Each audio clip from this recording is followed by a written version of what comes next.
Okay, we're going to start out with never again still means never again.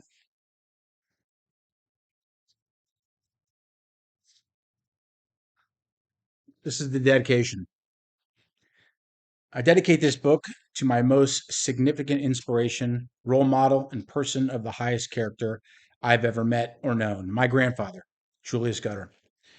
The man left his immediate family in Czechoslovakia, consisting of one brother and five sisters. There was 10 children altogether. Two older brothers were married and out of the house. One had already left for America, and one brother passed away at a young age. My grandfather opened a successful bakery when he was only 18.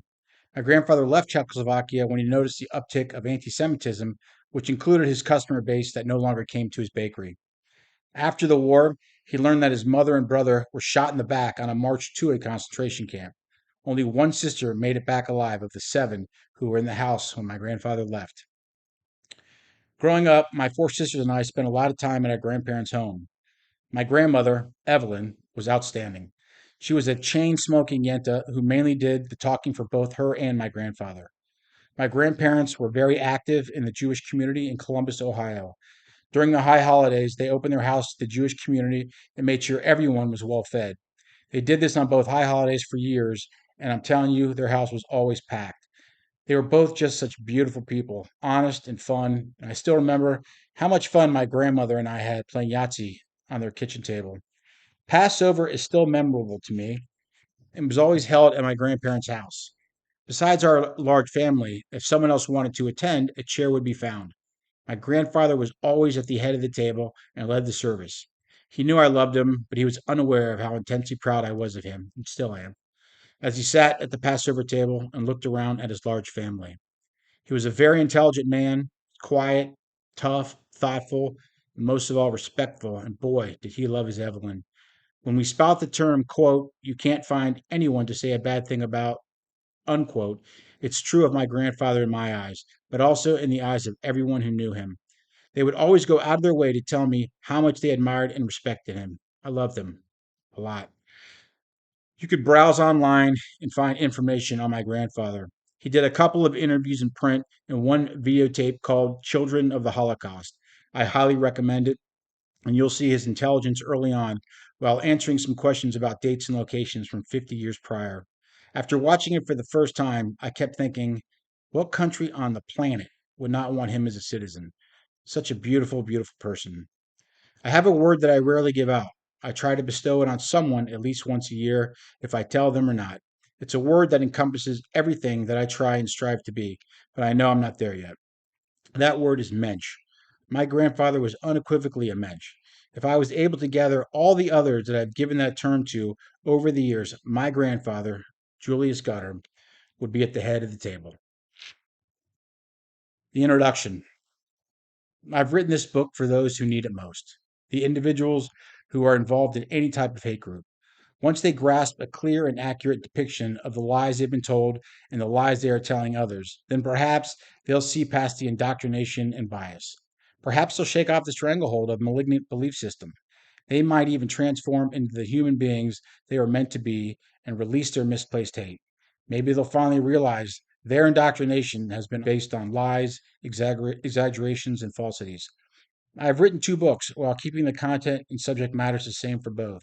The first book, Never Again Means Never Again, was written with a tremendous amount of anger, animosity, and frustration.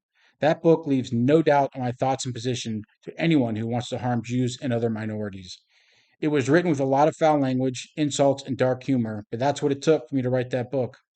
I wrote it specifically for every hate group member on the planet and to the Jews who, for whatever reason, can't seem to understand that we need to make some serious changes now. I can't express how much my anger and frustration played a role while doing research and picking topics for that first book. When you read the amount of ignorance, lies, and perpetual lies that Jews and other minorities lived and died through, I got angry. I spent hours upon hours reading and watching Jews getting murdered, tortured, raped, burned alive, starvation, thievery, and on and on. Why should I tone it down? A book about so many murderous men and women that I have absolutely no respect for. Why should I not be able to mock them, insult them, go after them with the strongest words possible? So I decided I was going to let my emotions dictate a lot of the words, but not dictate any of the data, subjects, and topics. The facts have all remained between both books. The only difference is my callous words in the first book. Hopefully, the writing in either book leads to a lot of changes, because whatever we are currently doing now is not working. Furthermore, I hope one day, maybe soon, just maybe, we don't need to write books like these anymore. My only, and I repeat, only concern is Jews and hate group members not reading either book. The message is way too important and should change their perspective, exposing the atrocities, misgivings, and shortcomings that Jews have had to deal with since the beginning of the 20th century. It is meant to correct the misconceptions and the ridiculous fabrications that society has been spoon fed and provides the names and timelines of those who instigated the smears supported by facts. There are times I call out the bigots harshly because of their ignorance, which hopefully dissipates with each fact provided. A lot of the haters have a deeply embedded ignorance that will take longer to address. Hopefully, my research will become the initial spark. I'm a reluctant subject matter expert on the 20th century treatment of Jews. I say reluctant because no one in his or her right mind relishes the horrors and utter depravity of the Holocaust. The bloody legacy foisted on the world by Hitler and the terrible atrocities committed by his monstrous minions cannot be justified. The more I study, the more disgusted and outraged I become. Being an avid historian and researcher, and in the last few years committing my life to exposing truth versus lies, it occurred to me that Jews are still passive regarding the modern day persecution. Despite laws and advocacy groups, we are still accosted on street corners. Our synagogues are defiled. We are continuously targeted online as being either subhuman or some sort of master race bent on destroying the lives of non Jews. I'm sick of it. No more tolerance to the anti Semites, no more passive tolerance to the anti Semites. We must do more than point our fingers and scold the haters. There must be consequences. The bad guys must be unmasked, publicly called out, and stopped in their tracks. As far as I can see, this is the only way to combat their lies, dangerous rhetoric, and nefarious activities. Yes, I'm a pissed off Jew who is forging an initiative to attack this abuse head on, so to speak. I pursued the unvarnished truth of yesteryear and tracked the fallout experienced by Jews today. It's shameful that slander, libel, harassment, discrimination, and hate crimes are still perpetuated against Jews by radical groups and nut jobs. Enough is enough.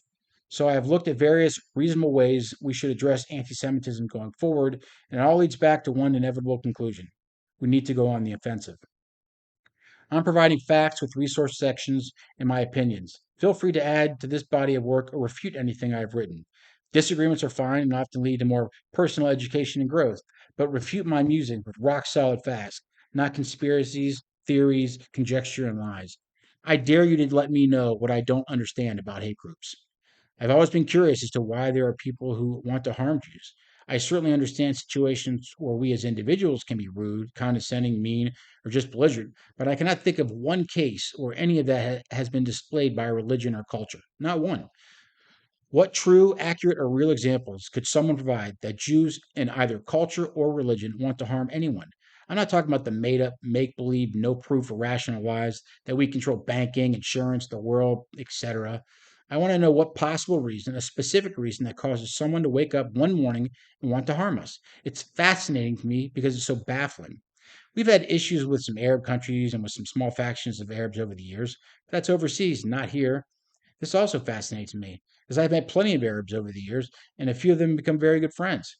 I don't care if they're Arabs. Why should I? At no point have I ever wanted them to leave this country or for me to pick up a weapon to injure them. Never. Most people who know me understand that I have no level of prejudice, and I do not judge anyone. I have a very basic and easy to remember philosophy. It has nothing to do with race, religion, creed, favorite, color, etc. You ready? It's simple.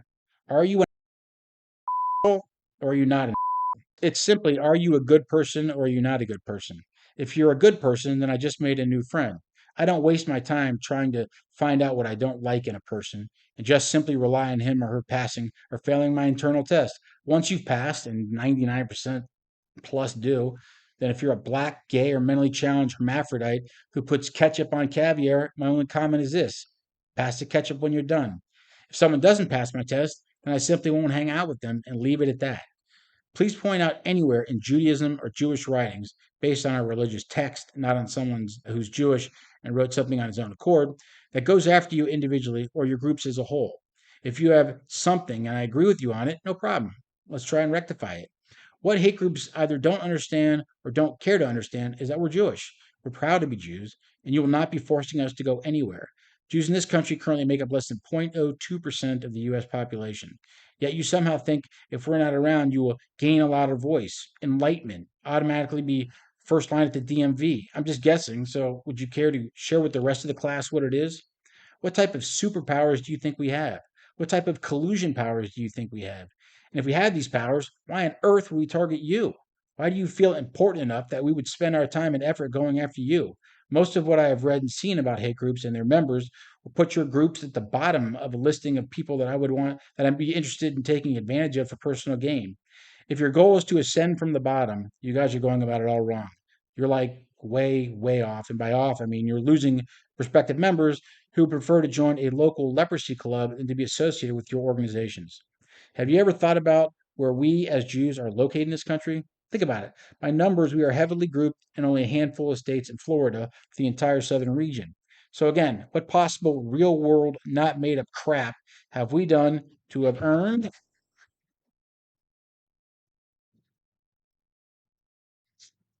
your animosity? I've never woken up and thought about any of you. Why would I? I have enough of my own issues. You and your groups are so far down my I care list that by the time I may be thinking about you, I'm already asleep. What is so important or lacking in your life that you would risk going to jail for someone you've never met, talked to, or exchanged emails with, etc.? I'm confident on day two of being jailed, you will not only be distraught, but highly distraught at yourselves over anything senseless you did. You do not need to live like this. You do not. Again, we're not harming you or thinking about you. You really shouldn't be harming us or thinking about us either. The only question you should have right now is why is this author writing about this topic? You'll soon see the answers to that question and the answers to many, many, many others as you continue reading. It would take me too long to explain, but I have always wanted to write about various Jewish topics, especially about Jews worldwide who have been falsely and incorrectly blamed and targeted. I want to set the record straight. The record straight. Furthermore, I have a world class OCD, so when I started this book, I just couldn't stop. As I dove into more and more research, I became angrier and angrier. The ignorance of Jewish hate is based on such massive farces that I just couldn't stop, and I wanted to address as many issues as possible. Also, I like to listen to history, military documentaries, mafia audio tapes, and stuff like that when I go to bed. One night, I was listening to something on World War II, and as soon as I started hearing Nazis barking out orders, I got angry. I've heard them plenty of times before, but something that night set me off. The next day, I was reading an article, and near the bottom was a mention of that coward who killed 11 worshippers at a Pittsburgh synagogue. I think he got the death penalty too, like a week or two ago. Even though it took place in 2018, I grabbed a pen and started writing. I've always been very, very proud of my religion and my family and my friends, whom I've been fortunate enough to meet, know, and love. Early on in my research, I read there have been 4,700 plus anti Semitic incidents in the last 24 months. Let me repeat that 4,700 in 2 years. That was it. I couldn't take it anymore. And I wanted to see if other Jews felt the same as I do. Also, I wanted to discover how much information these hate groups really have and know about us. This country, which has given all of us so much, doesn't deserve this vitriol within our borders. Unfounded and untrue lies, we don't deserve it. Misplaced truth and hate, you don't deserve it. If you are continuing lies passed down from previous hate group members, whose lies were passed down from previous hate group members, whose lies were passed down, you get it. Where does it end? When will it end? I say, why not today? This book needs to be read with an open mind. If you want to mock or call me out on something you think is untrue, no problem. But finish the book first. This book will help clear up a lot of incorrect misnomers and information about Jews and American Jews. My hope is this kickstarts your first step in leaving whatever hate group you're in and helps expedite you being welcomed back into society instead of being outcast by misplaced hate. I have launched a brand new open forum website, www.neveragainmeans.com, NEVERAGAINMEANS.com, in sync with the launch of this book. Everyone is invited to weigh in, as long as it's civil. This growing message board will contain virtually any topic, and we can learn so much about one another. I encourage participation by hate group and non hate group members. But if you scream, complain, whine, and yell at other members, you will be banned. If you want to learn, educate, write your experiences, or whatever, I truly hope you'll join. Sign up for the newsletter and read the blog post. I can almost guarantee you will find it illuminating. In writing this, I was hoping to figure out the thought process of hate group members who want to come after me or any Jew, especially when I don't know them and don't even know anyone who knows them. What contempt could someone have for me when I've never done anything to them, and definitely not to the point where they feel the need to form a hate group to harm me? To the haters, the irony is that we have more in common than we have in our differences. Yet, this is never brought up in your meetings because you're all too busy consistently blaming others to justify your own misfortunes, predicaments, inequities, etc., etc., etc. Here's a quick and easy example, as I could go on and on. We're all Americans. Jews are your classmates, teammates, and military mates. We pay taxes, you pay taxes. We chase women, you chase women. We root for certain sports teams, you root for certain sports teams. We help charge your engine battery, cover you if it's raining outside, and hold your place in line. We sit next to you. We cheer on the USA together. We want to work and provide, you want to work and provide. I think you get the point, but it still begs one simple question that I want you to ask yourselves as you're reading. What are our differences?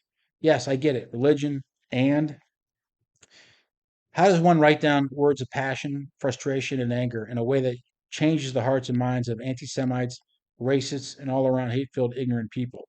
This book explores topics of ignorance, lies, deceptions, and so much more. I've written factually, honestly, and in a way that we can all relate to.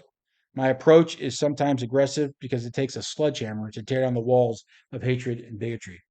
How do I convince and prove to you that we are not your enemies and we are not your friends?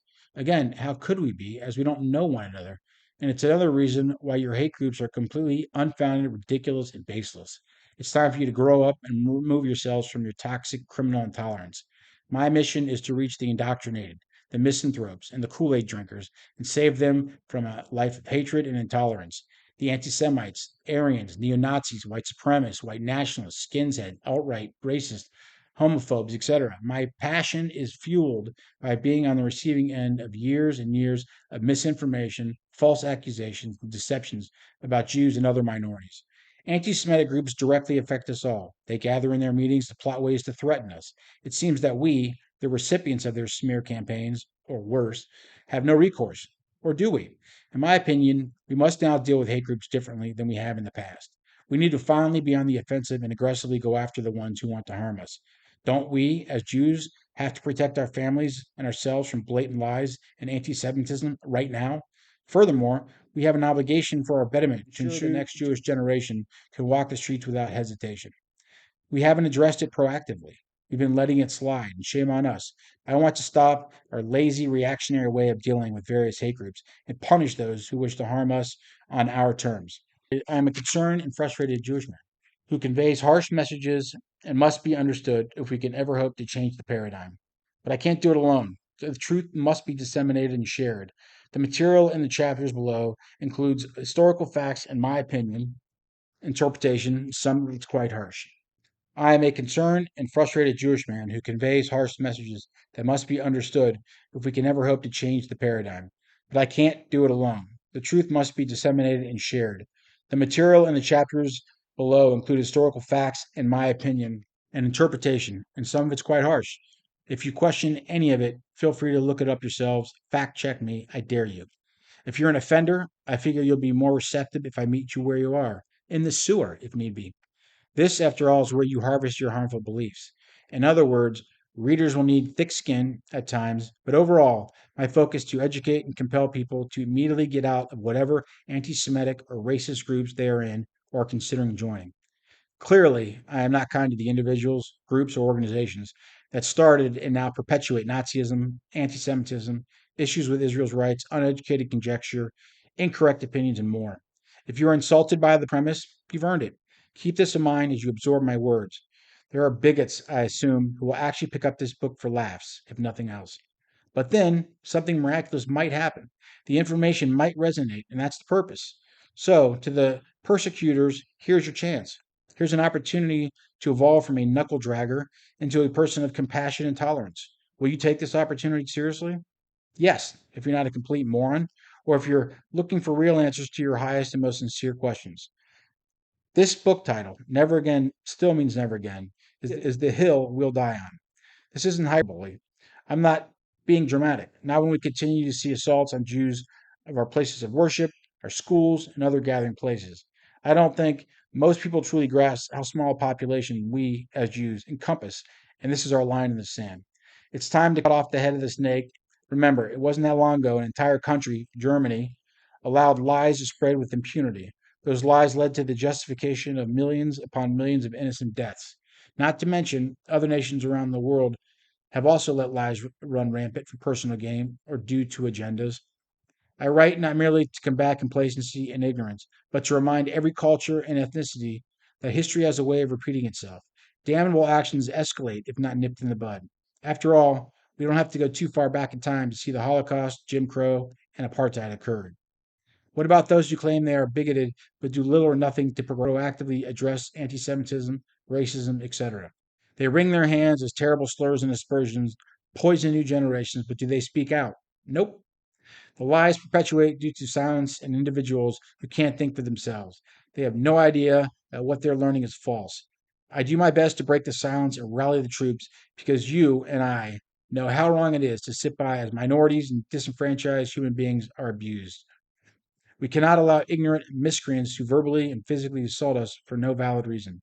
If anti Semitism isn't addressed now in the harshest possible terms, then when? I hope my book also encourages the pacifists to do more than sit by with disapproving expressions. I hope it encourages them to rise up and battle the rhetoric. Perhaps my people, the Jews, will roar. Perhaps they will unleash their outrage instead of bending over and taking it time after time. I address this issue throughout the book and plan to put together a group that will aggressively go after organizations and individuals who want to harm us for our religious and cultural beliefs. We will no longer sit idly by. We will finally go on the offensive. I'm done holding back.